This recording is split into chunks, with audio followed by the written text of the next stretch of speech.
ou legado. Não que deixar herança ou receber herança seja ruim, porque não é, né?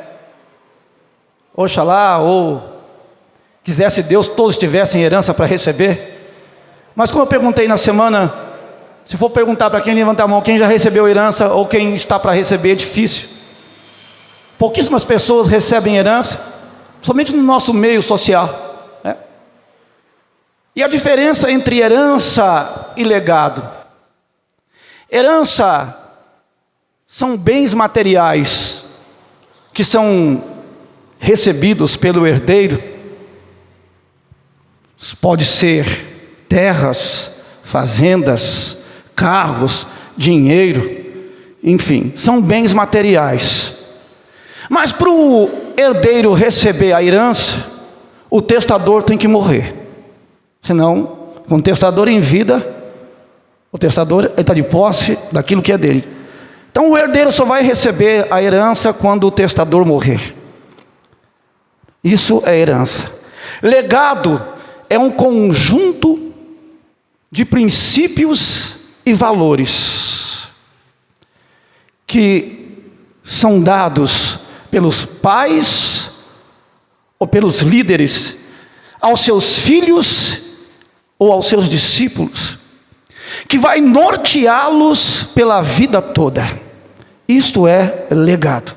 É um conjunto de princípios e valores que são dados pelos pais ou pelos líderes aos seus filhos ou discípulos, que vai norteá-los pela vida toda. Há muita diferença de herança para legado. Há diferença. A herança, para você ganhar, você tem que perder. Porque para você receber herança, você tem que perder ou seu pai ou a sua mãe. O legado você pode ganhá-lo ou estar ganhando com a pessoa em vida. A pessoa pode estar transmitindo a você o legado ainda em vida. E eu vou usar aqui dois personagens. Um é o maior expoente do Novo Testamento, depois de Jesus. É o maior ícone do Novo Testamento, é o maior personagem do Novo Testamento, que é o apóstolo Paulo. O outro é um dos seus filhos na fé, que é Timóteo. Porque em 1 Timóteo, capítulo 1, versículo 2, ele diz: ao meu verdadeiro filho na fé, graça e paz e misericórdia da parte de Deus e do Senhor Jesus Cristo. É o que Paulo diz a Timóteo. Qual é a diferença, e continua a diferença, entre herança e legado? A herança, quando você recebe, ela faz bem para você, bem financeiramente para você, para a sua família, porque ela pode estruturar a sua vida financeira, ela pode melhorar a sua vida monetária. Mas o legado, apesar de não mudar a sua vida financeira, ele pode transformar a sua vida no que tange ao caráter, a conduta. A herança, pouquíssimas pessoas recebem, e dessas pouquíssimas pessoas que recebem, menos ainda conseguem administrar. Quando você observa a vida de quem recebeu herança, se não tiver juízo, se não tiver equilíbrio, se não tiver sabedoria, ele perde tudo. Mas o legado, quando alguém recebe, porque o legado ele é transmitido, ele é desenvolvido através de processo. Então quem recebe o legado, ele vai guardando aquele legado, ele vai guardando o legado, porque depois ele vai transmitir aquele legado ou ao seu filho na fé, ou ao seu filho biológico, ou aos seus discípulos. E o legado é algo que passa de geração para geração, para geração e para geração. Aleluia. Glória a Deus. A herança pode ser perdida, pode ser roubada ou pode ser gasta, mas o legado, ele não é perdido, ele não pode ser roubado e ele não pode ser gasto. O legado, ele pode ser usufruído, ele pode ser transmitido, recebido e bem administrado de quem recebe. A herança, ela tem prazo de validade, que ela vai durar na tua vida enquanto você existir. Mas o legado, ele continua após a sua vida. É só olhar para a vida de Paulo, o legado que Paulo nos deixou, o legado que Paulo transmitiu, deixou aos seus mais de 70 discípulos, inclusive esse que nós vamos citar nessa noite, que é o pastor Timóteo, e tantos outros como Tito, como Filemon, como Onésimo, como Lucas, como Silas, e tantos outros discípulos que Paulo fez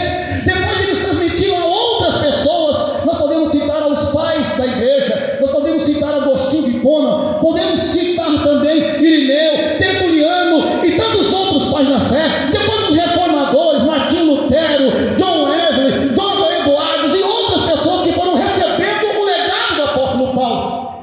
E o legado do apóstolo Paulo fala até o dia de hoje. É um legado de amor a Deus, de amor à palavra, de amor às vidas. É um legado de plantar igrejas e de discipular pessoas. É um legado da sã doutrina que permanece nas nossas Bíblias e na nossa cabeça e no nosso coração até o dia de hoje. É um legado que atravessou gerações e gerações, e como eu disse anteriormente, é um legado que ainda hoje fala, e fala muito. Ele deixou 13 cartas, queridos. O grosso, o conteúdo doutrinário, Deus inspirou Paulo a escrever. Mas Paulo fez discípulos e filhos na fé. E como eu disse anteriormente, um desses filhos, desses 70 filhos e discípulos que ele fez, está Timóteo. E ele diz: é o meu verdadeiro filho Timóteo. Aleluia. Que a graça, a misericórdia e a paz da parte de Deus e do Senhor Jesus Cristo sejam com você, Timóteo. O meu verdadeiro filho na fé. Paulo não teve filho biológico, mas teve filhos na fé e discípulos. E o que Paulo transmite a esses homens e mulheres que ele deixou, homens que seguiram o seu exemplo, homens que receberam o seu legado e transmitiram o seu legado a outras gerações. Paulo, ele é com certeza o maior destaque depois de Jesus Cristo do Novo Testamento.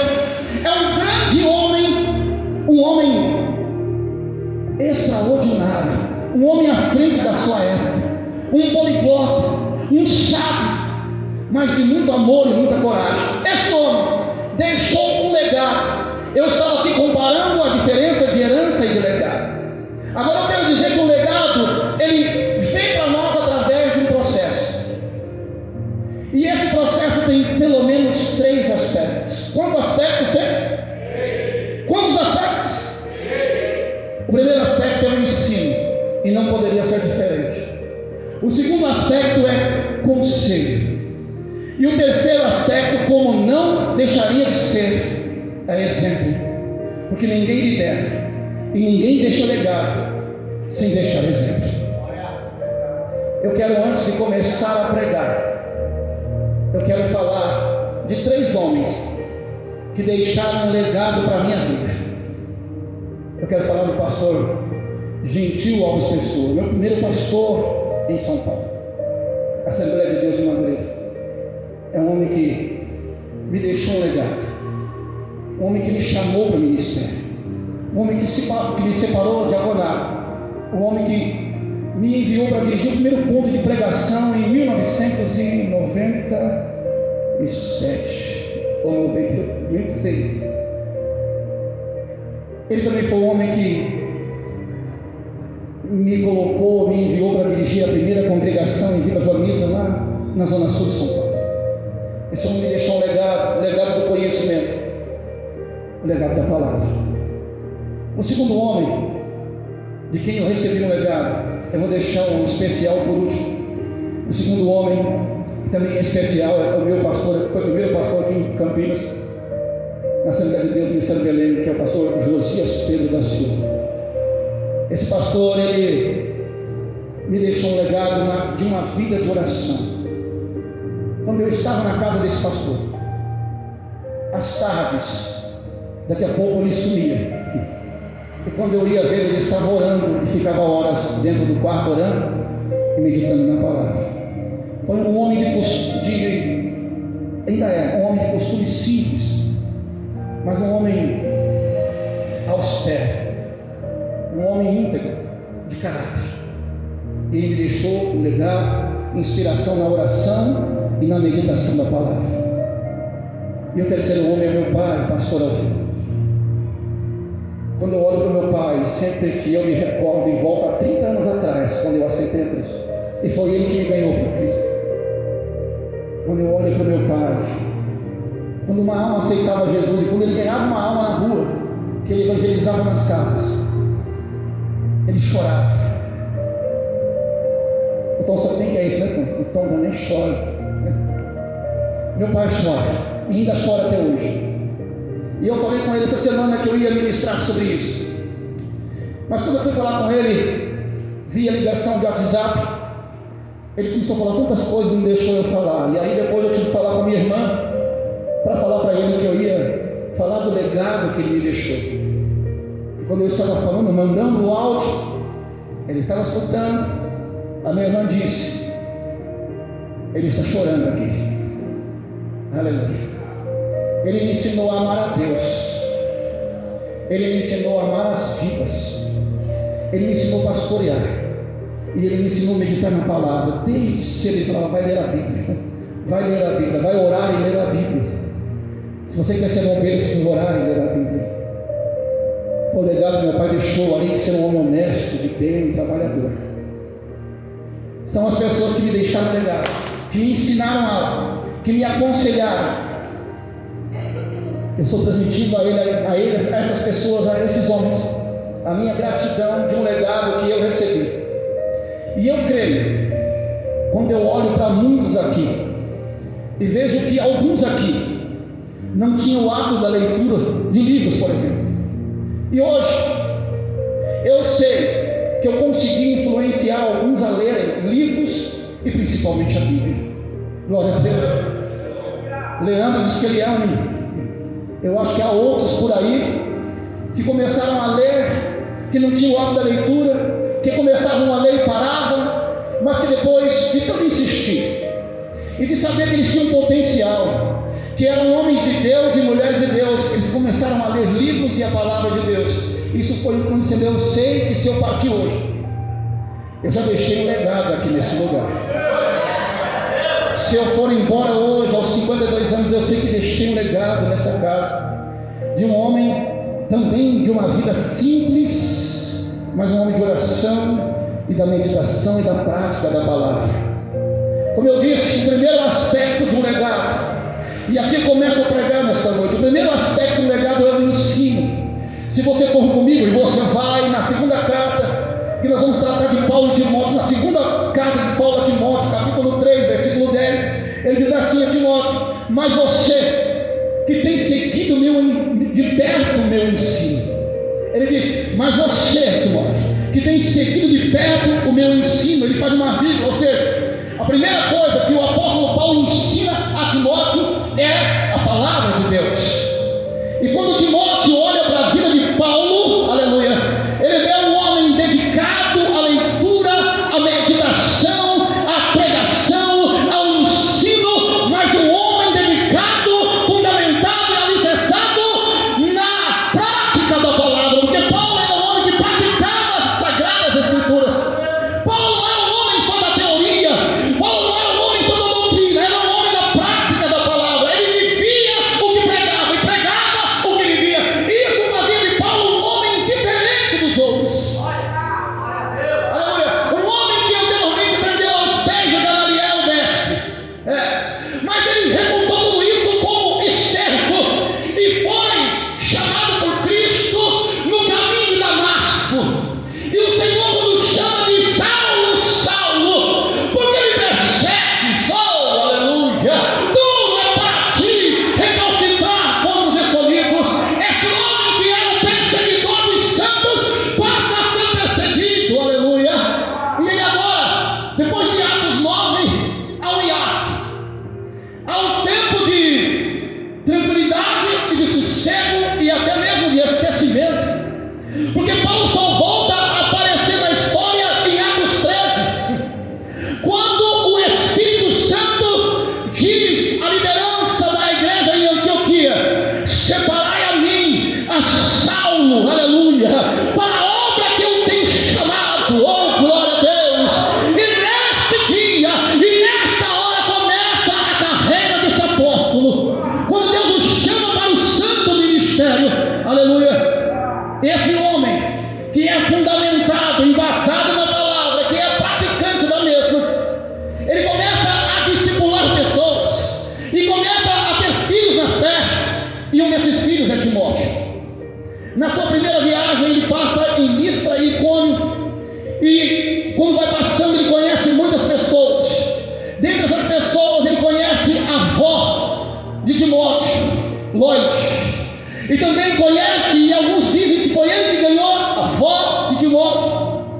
também a mãe dele, chamada Eunice. O que nós vemos depois é que Paulo dá um testemunho muito importante de Timóteo, que diz assim: Timóteo, eu sei que desde a sua infância você conhece as sagradas letras, porque aprendeste da tua avó Loide e da tua mãe Eunice. Agora, Timóteo, Paulo vai na primeira viagem, e na segunda viagem Paulo manda Timóteo circuncidar. Por quê? Porque Timóteo teria que entrar nas sinagogas dos judeus para pregar, e nenhum judeu receberia Timóteo se não fosse circuncidado. Paulo disse: Timóteo, eu não ligo para a circuncisão, porque a circuncisão que eu creio é do coração, é da alma. Mas o judeu, ele não vai aceitar que você ministre, que você pregue, se você não for circuncidado.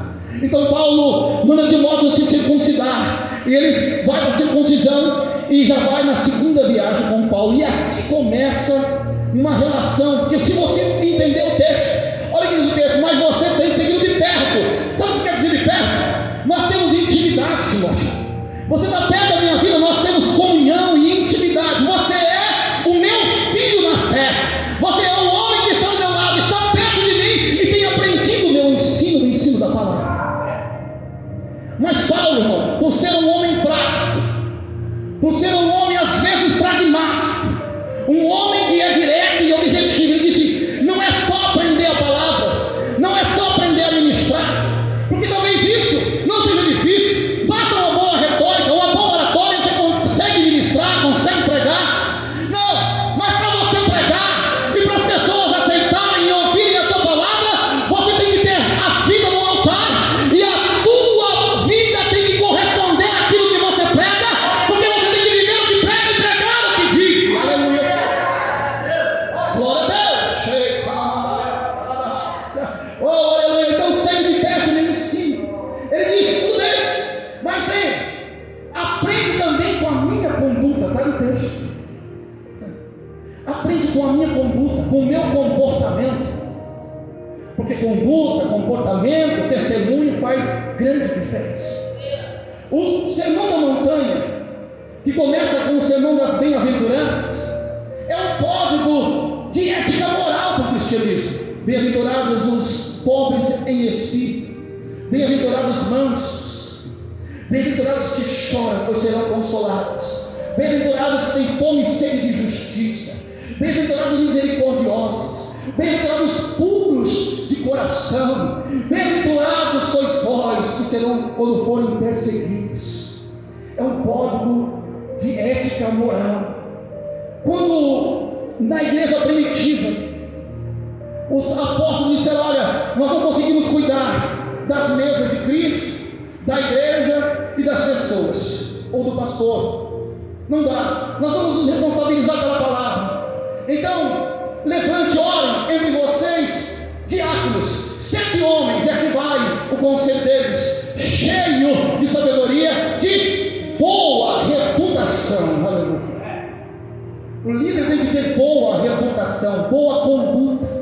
E Paulo está dizendo a Timóteo: aprende com a minha conduta. Olha o meu proceder de vida, olha o meu comportamento, olha a minha verdade, olha a minha honestidade, olha como eu ando na fé, olha a minha conduta. Aprende com a minha conduta para você ter uma conduta parecida, melhor que a minha, talvez. O que mais que Paulo ensina? Está no texto. O meu propósito. Paulo diz e fala com Timóteo: aprende com o meu propósito. Paulo vai dizer: o meu propósito é apóstolos, ou apóstolos no grego, que significa enviado. Aquele que planta a igreja, aquele que edifica a igreja, aquele que faz discípulos, aquele que forma discípulos, aquele que consolida igrejas. Este é o meu propósito, Timóteo. E eu ensino a ti o meu propósito, para que você entenda o teu propósito, e para que você ande no teu propósito, e que você saiba que nessa vida nós temos que ter propósitos. Não podemos andar de um lado para o outro como socando o vento, porque nós temos propósito. E aprenda com o meu propósito a seguir o teu propósito. Aleluia. A terceira coisa que Paulo vai ensinar a ele, ele diz: aprende com a minha fé.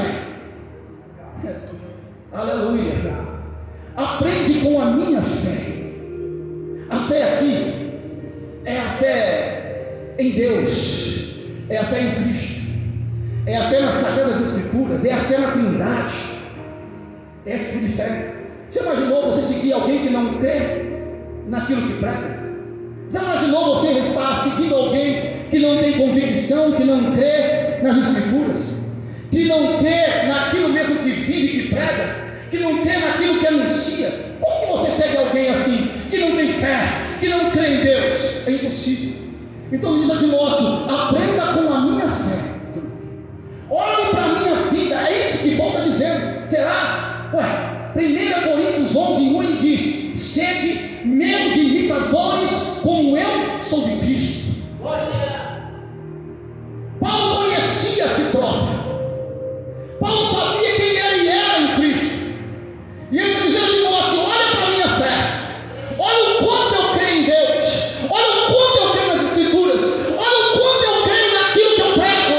E começa você a olhar para a minha fé, para que você tenha a sua fé aumentada, a sua fé exercitada, porque você vai precisar, porque o caminho é longo, a jornada é longa. Então olha para a minha fé. Aleluia. Glória a Deus.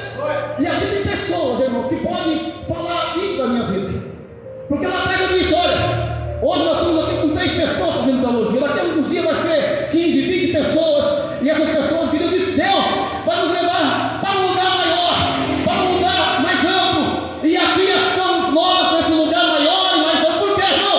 É pela fé. Não dá para seguir alguém que não tem fé, que não crê em Deus. Você só segue alguém que você acredita que ele também acredita em Deus.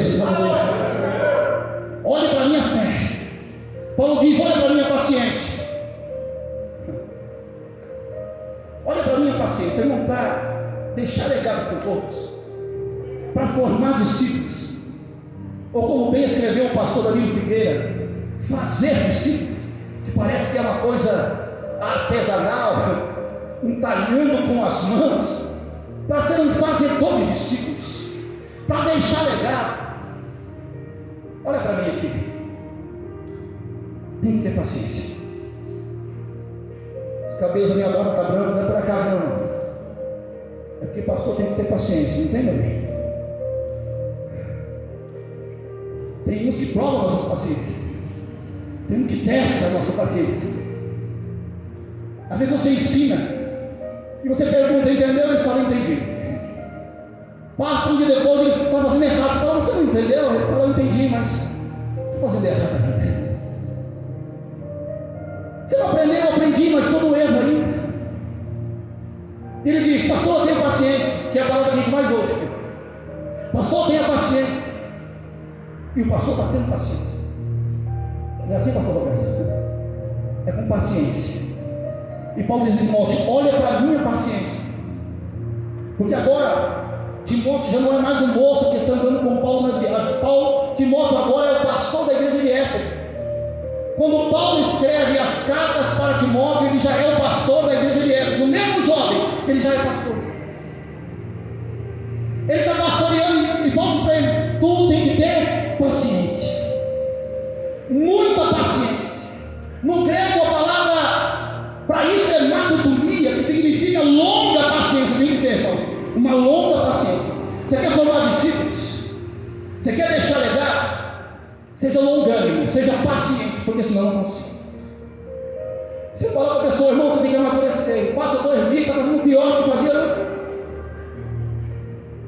Você fala: não, eu falei contigo, irmão. Ele falou: pastor, tem paciência comigo. Eu estou amadurecendo, eu estou crescendo. São processos. Mas Paulo diz a Timóteo: aprenda com a minha paciência.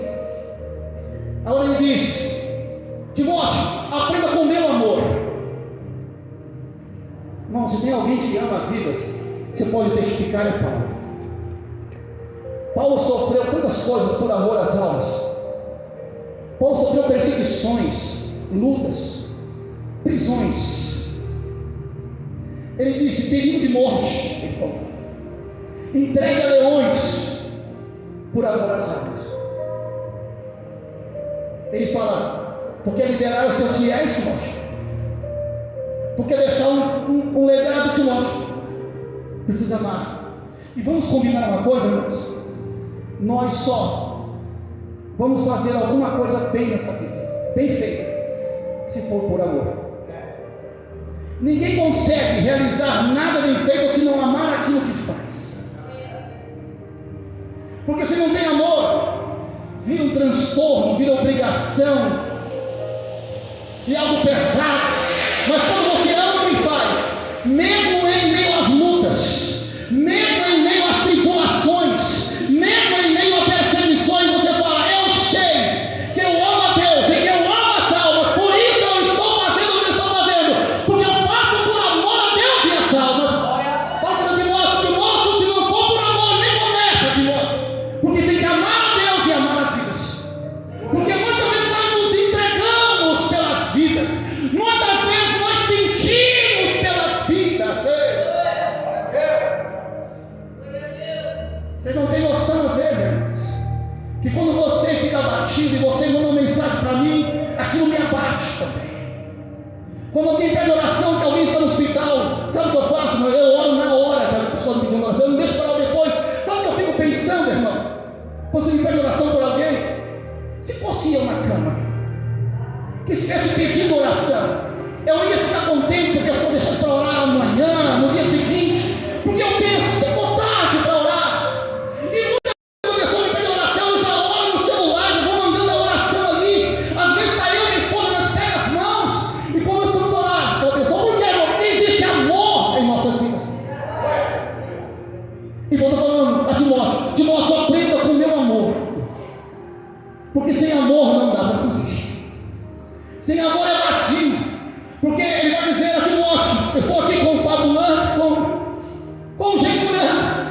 Eu escrevi um capítulo inteiro, um texto todo sobre amor, e eu disse lá: o amor tudo suporta, tudo crê, tudo espera, aleluia. Tudo é possível quem ama, Timóteo. Então ame e aprenda com o meu amor, aleluia. Glória a Deus. E por fim ele diz: Timóteo, estou parafraseando, aprenda com a minha perseverança, aprenda com a minha persistência, aprenda com a minha resiliência, porque eu sou um homem de perseverar nas coisas, porque virão lutas. Quando passares pelas águas, não é se, é quando. Não é se, é quando vai passar. Porque todo mundo passa pelas águas, elas não te supergirando. Quando passares pelo fogo, e não é se, é quando, ele não queimará e a chama não arderá em ti, porque o Senhor estará contigo, aleluia. O Deus te guardará na água, o Deus te guardará no fogo, e nós temos que ter perseverança, persistência. Paulo diz: Timóteo, olha para mim e aprende com a minha perseverança. Glória a Deus. O que é a nossa vida, irmão, sem perseverança? O que é a nossa história sem perseverança? Homens que começam e param as coisas no meio do caminho. Não, nós temos que perseverar. Se Deus te chamou, oh, aleluia. Se Deus te convocou, se Deus tem um chamado para a tua vida, como tinha para Paulo, como tinha para Timóteo, Paulo vai dizer a Timóteo: seja perseverante até o fim, aleluia. Persevere, não desista, lute, porque a vida vai apresentar lutas difíceis e árduas, mas não desista, persevera. Olha para mim, Timóteo, dizia o apóstolo Paulo. Aleluia. Esses são os ensinos do apóstolo Paulo, de tudo que Paulo ensinou a Timóteo. Ele ensinou coisas teóricas, mas ensinou muito mais a prática. Antes das cartas, Timóteo já aprendeu com o apóstolo Paulo nas viagens de Paulo. E depois das cartas, teve a primeira carta, teve a segunda carta, e Timóteo continuava a aprender com Paulo. Quando Paulo escreve a segunda, Paulo está preso. Mas ele mesmo disse: eu posso estar preso, mas a palavra do Senhor não está. Aleluia. A palavra nunca estará presa. Pensa num homem que tinha tenacidade, que tinha perseverança. Era Paulo. E ele está ensinando Timóteo: O caminho é esse, aleluia. O segundo aspecto de um legado é o conselho. Irmãos, a nossa vida, se nós ouvirmos os conselhos, meu filho está ali, escute conselho. Eu digo aqui nesta noite, meu filho biológico, Gabriel, escute conselho, principalmente no meio da parte de Deus. Escute conselho, meus filhos, na fé. A Bíblia diz o seguinte em Provérbios 15, 22: sem conselhos os projetos fracassam, mas com muitos conselheiros chega o sucesso. Sem conselhos os projetos fracassam, mas com muitos conselheiros há sucesso. Paulo, certamente, no caminho com Timóteo, nas viagens, na segunda, na terceira viagem, no percurso da viagem, na estadia da viagem, nas visões, Paulo aconselhava Timóteo. E na carta a Timóteo não é diferente. Vários e vários conselhos de Paulo a Timóteo e também aos seus outros filhos na fé. A nossa vida, ela deve ser norteada pela palavra de Deus. Quando não temos resposta, devemos orar para consultar a Deus. E quando ainda não temos resposta, devemos pedir conselho para os mais sábios. Diz o provérbio 13:8: ande com sábio e será sábio, ande com tolos e sofrerá as consequências. Então ande com sábio, escute os sábios, que você será sábio também. Paulo deu vários e vários conselhos a Timóteo, e eu quero fazer aqui uma classificação de conselhos. Eu quero elencar aqui uma classificação de conselhos. Há conselhos, há bons conselhos, há conselhos importantes e há conselhos valiosíssimos, aleluia, e que são atemporais e que vão perdurar a vida inteira. Esses conselhos estão aqui. Olha o que Paulo diz a Timóteo, aconselha a Timóteo. 1 Timóteo 4:12: que ninguém despreze por você ser jovem, pelo contrário, seja um exemplo dos fiéis. E agora ele vai dar uma gama de conselhos valiosíssimos. Está nessa esfera aqui de conselhos valiosíssimos que são para a vida toda e que são para todos. Vai pegando o conselho, conforme eu vou dando o conselho. Você abre a mente, abre o coração. Se quiser abrir as mãos, abre a mão para receber os conselhos da parte de Deus. Os conselhos são para Timóteo, mas se está registrado aqui, é para mim e para você também. Eu posso dizer que são conselhos de ouro, regra de ouro. Dentre tantos conselhos que Paulo deu, esses são valiosíssimos. 1 Timóteo 4:12 diz assim: seja por exemplo para os fiéis. No que? Na palavra. A primeira coisa que aparece é a palavra. A palavra é nosso guia de fé e prática. Hebreus 4:12 diz que a palavra é viva e eficaz, e mais penetrante do que qualquer espada de 2 gumes, tendo a divisão da alma e do espírito, juntas e medulas, ela pode discernir os pensamentos e a intenção do coração. 2 Timóteo 3:16 diz que toda escritura é divinamente inspirada por Deus. A palavra de Deus diz: lâmpada para os seus pés, luz para o caminho, é a palavra de Deus. A palavra de Deus também diz que a palavra é o martelo que esmiuça a penha, que rebenta a penha, aleluia. A palavra de Deus também diz que a minha palavra é doce como mel, aleluia. Esse é o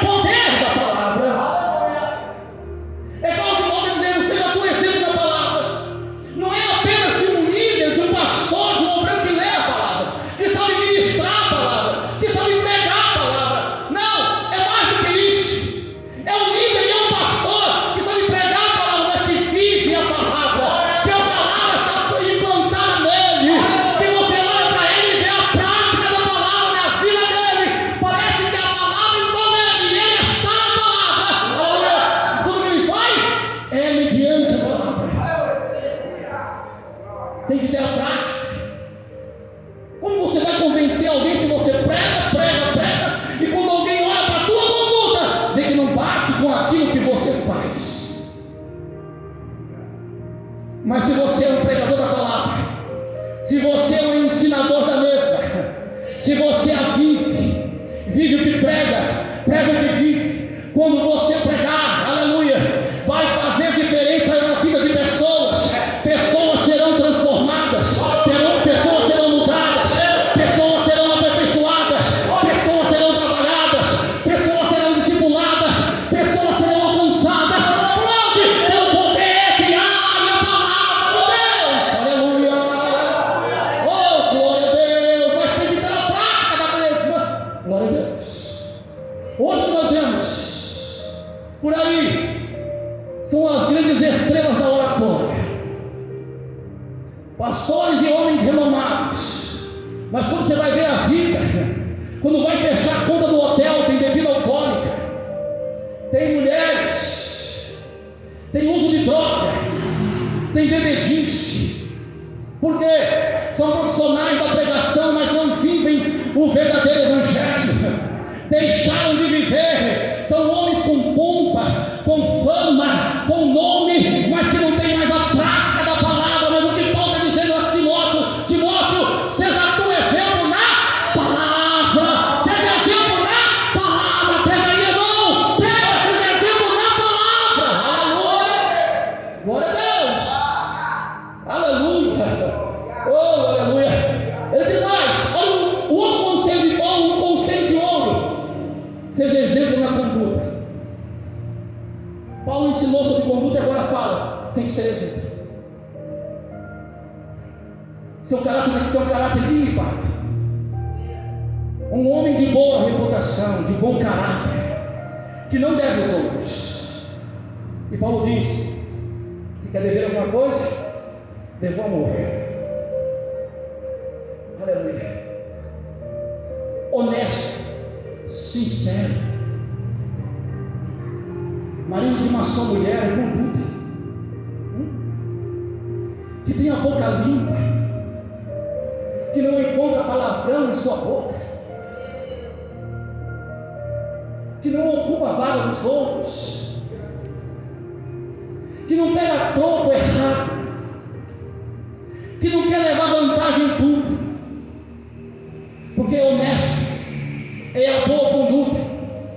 Você pode perguntar dele aonde ele mora, e olha que Paulo, quando chega em Listra, essa é a primeira carta, e quando passa por Icônio, sai em Atos dos Apóstolos, diz que Timóteo dava testemunho em Listra e em Icônio, tinha bom testemunho em Listra e em Icônio, todos falavam bem de Timóteo, a reputação dele falava além da fronteira da sua cidade, que era Listra. A minha e a sua reputação tem que falar além do nosso bairro, além da nossa casa, além da nossa família. Aonde perguntar a respeito, o teu caráter tem que chegar primeiro. Conduta, comportamento. E Paulo aconselhou Timóteo, diz: seja tu exemplo na conduta, como um homem de Deus, como um homem de oração, como um homem da palavra. Seja tu exemplo. Conduta. No amor, eu disse, só que o amor, ele é a bandeira do Evangelho. Se o cristianismo tivesse o lema seria amor, porque Jesus disse: um novo mandamento vos dou, amarás o Senhor teu Deus sobre todas as coisas, e amarás ao teu próximo como a ti mesmo. O que nós chamamos na teologia da lei do amor de Cristo. Então o Evangelho tem essa bandeira. Qual é a bandeira? A bandeira do amor. Porque sem amor nada é possível, porque somente através do amor que as coisas se completam, que as coisas continuam, que é possível conquistar e fazer as coisas. É através do amor. Jesus disse em João 15,3: não há amor maior que este, de dar a vida pelos seus amigos. O versículo, a maior bandeira do Evangelho é João 3,16. E Deus amou o mundo de tal maneira que deu seu Filho unigênito, para todo que nele crê não pereça, mas tenha a vida eterna. Então, sem amor, não é nem possível crer em Deus. Sem amor, não é nem possível pregar sobre Jesus. Aleluia. Seja tu exemplo Você tem sido exemplo no amor? Você tem sido exemplo no amor e amar ao próximo? Você ama aquele que está próximo de ti? Você ama aquele que está na sua célula? Você ama seu companheiro, ama seu amigo, seu irmão em Cristo? Porque precisa. O amor é essa bandeira. O amor é essa lei de Cristo. Ele é a essência. Eu vou repetir. O amor é a essência do Evangelho. O amor é o fundamento do Evangelho. É o amor. Glória a Deus. Aleluia. Seja teu exemplo na fé. Paulo ensinou a ter fé. Olha para a minha fé. E Paulo diz: seja teu exemplo na fé. Porque as pessoas que vão olhar para ti, eles querem ver se você tem fé. Provérbios 27:2 diz assim: não fale a tua boca sobre ti mesmo, fale os outros ao teu respeito. Então quem olhar para ti tem que enxergar em ti fé. Fé inabalável. A fé que transporta. A fé que vence todas as coisas. A fé no impossível. A fé nesse Deus que é o Deus verdadeiro. A fé em Cristo, que é o Salvador das nossas almas e das nossas vidas. A fé nas Sagradas Escrituras como a verdadeira palavra de Deus. Tu tem que ter fé. Seja tu exemplo de fé. As pessoas têm que olhar para a tua vida livre de céu, para a tua vida pai, para a tua vida mãe, e tem que ver se você tem fé em Deus, em Cristo e nas Escrituras. Se você acredita no impossível, no imponderável, no inimaginável, as pessoas querem olhar para ti e ver: esse homem é um homem de fé, essa mulher é uma mulher de fé. Será que você consegue olhar para tua esposa ou para tua esposa, para tua mãe ou para teu filho, dizer: eu reconheço em ti fé? Será que você consegue olhar nessa hora? Você consegue falar com a tua esposa, com o teu esposo, com o teu companheiro de banco? Será que quando você olha para mim você vê fé? Pergunta aqui. Tem fé? Olha para quem está falando e pergunta: você olha para mim, você vê fé? Quando você olha para mim, você vê fé? Seja exemplo na fé. Aleluia. Conselho de ouro. E para encerrar, não poderia ser diferente. Seja tu exemplo na pureza. Pureza fala do estado puro que nós somos formados. Pureza fala de não se contaminar com o pecado. Está me ouvindo? Pureza fala de não se contaminar com o pecado.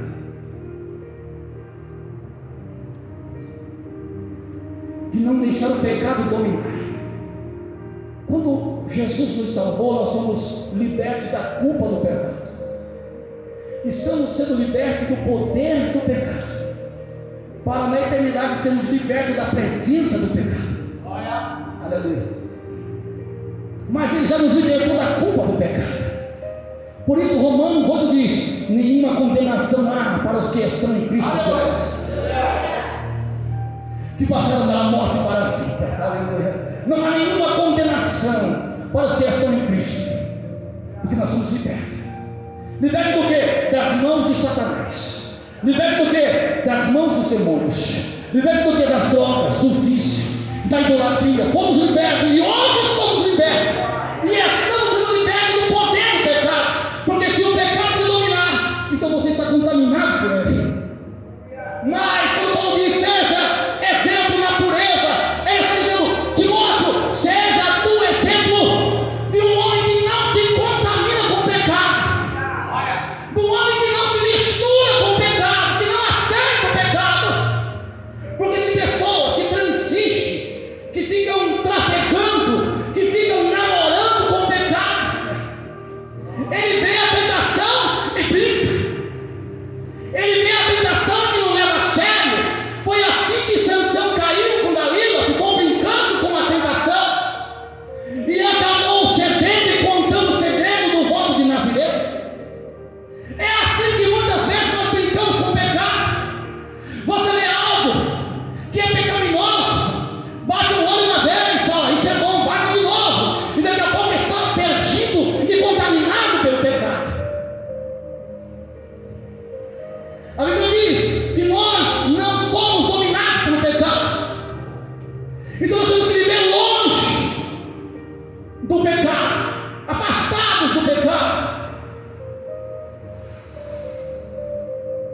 pessoas que não podem beber, vai passar no bar, vai evangelizar dentro do boteco. Tem pessoas que foram viciadas em droga, ele vai passar em todas as bocas de tráfico para poder evangelizar. Ele fica flertando, brincando, transitando em volta do pecado. A Bíblia diz: orai e vigiai. Mateus 26, para não entrares em tentação. O espírito é pronto e a carne é fraca para ser vencida. E o espírito está pronto para vencer a carne. Mas vigiai e orai. Se nós não caíssemos no pecado, não precisaria orar e vigiar para não cair no pecado. A Bíblia está dizendo: não entre em pecado, não brinque com o pecado. Tu sabe que é pecado? Se afaste dele. Paulo já diz mais: se afaste da aparência do mal. Não é nem pecado, mas se afaste. Você está me ouvindo dessa noite? Essa palavra não sou nem palavra de conferência. É de conferência, é de congresso, é do que for. É de domingo, é de quarta. Quem brinca acaba virando chacota de Satanás. Porque enquanto você brinca de ser crente, ele não brinca de derrubar a história. Enquanto você fica transigindo, fica tergiversando, passando em volta, ele vai direto ao ponto que ele não brinca. Havia um chama de um antigo dragão, a antiga serpente, um dragão. Havia um chama de tentador, porque ele é, na verdade. Mas a Bíblia também diz que não vem tentação sobre nós, senão humana. Então a nossa índole é que é pecadora. Salmo 51 diz que nós somos concebidos em iniquidade e fomos formados em pecado. Mas só que diz que o Senhor nos libertou da culpa do pecado. E está nos libertando do poder do pecado. Pureza. Paulo diz a Timóteo, seja exemplo de pureza, de alguém que não se contamina com o pecado. Você pegou os conselhos? São 5 conselhos de ouro. Pega. A palavra, a conduta, a fé, o amor e a pureza. Pegou? Pega o conselho. Conselho, como disse no início, sem conselhos, projetos fracassam. Mas muitos conselheiros é onde chega o sucesso. A palavra vida a seu tempo, ela é como maçã de ouro em salva de prata. Ouve nessa noite o que o Senhor te aconselha, porque aquilo que Paulo aconselhou a Timóteo, como eu disse, é um conselho universal, é um conselho valiosíssimo, é um conselho de ouro. Toma para a tua vida. Leva isso a sério. Leva como de fato a palavra de Deus falando ao teu coração nesta noite. Porque Deus está me usando aqui nesta noite para transmitir esse conselho de Paulo e ao Timóteo a você. Porque esse conselho é universal. Levanta a tua mão. Segura a tua mão levantada.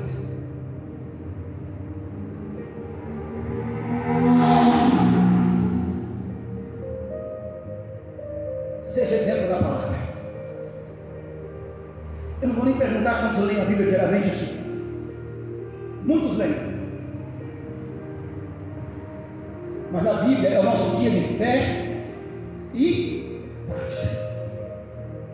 É o manual de fé e prática. Pratique.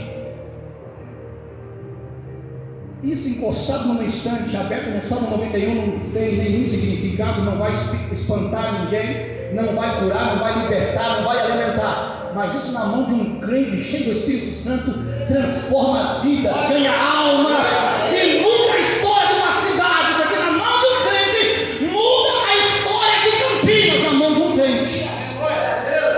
Aleluia. Seja exemplo na conduta, meu irmão, minha irmã, no comportamento, no bom testemunho.